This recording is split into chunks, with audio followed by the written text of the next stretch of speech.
2026 yilgi Toyota Yaris ixcham, tejamkor va zamonaviy avlod bo'lib, shahar hayoti uchun mo'ljallangan eng qulay sedanlardan biri sifatida yangilanib taqdim etildi.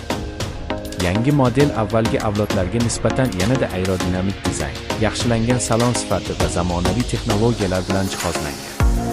Tashqi ko'rinishda 2026 Yaris yanada sportbop chiziqlar, kengroq radiator panjarasi va LED optikalar bilan e'tiborni tortadi. Oldi faralar ham, orqa chiroqlar ham to'liq LED bo'lib, tungi yoritishda yuqori samaradorlikni ta'minlaydi. 15 yoki 16 dyumli disklari bilan model ancha jozibali ko'rinishga ega. Salonga kirganingizda yangilangan multimedia tizimi, 8 yoki 10 dyumli sensorli ekran, Apple CarPlay va Android Auto qo'llab-quvvatlashi bilan qulay boshqaruvni taqdim etadi. O'rindiqlar yanada yumshoq materiallardan tayyorlangan bo'lib, orqa qator ham yetarlicha joyga ega. Konditsioner, elektr oynalar, kruz nazorati kabi funksiyalar standart paketda mavjud.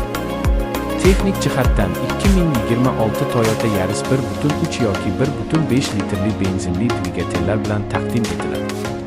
Ular chirt avtomat uzatma bilan birga yuqori tejamkorlikka erishadi.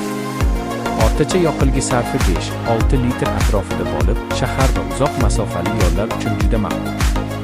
Gibrid versiyasi ham taqdim etilishi kutilmoqda. U yanada kam sarf va yuqori ekologik ko'rsatkichlarga ega bo'ladi.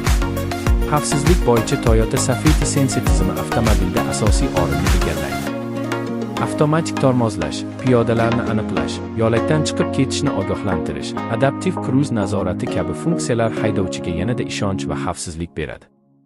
2026 yilgi Toyota Yaris arzon narx, tejamkor dvigatel, qulay boshqaruv va zamonaviy ko'rinishni birlashtirgan ideal shahar avtomobili.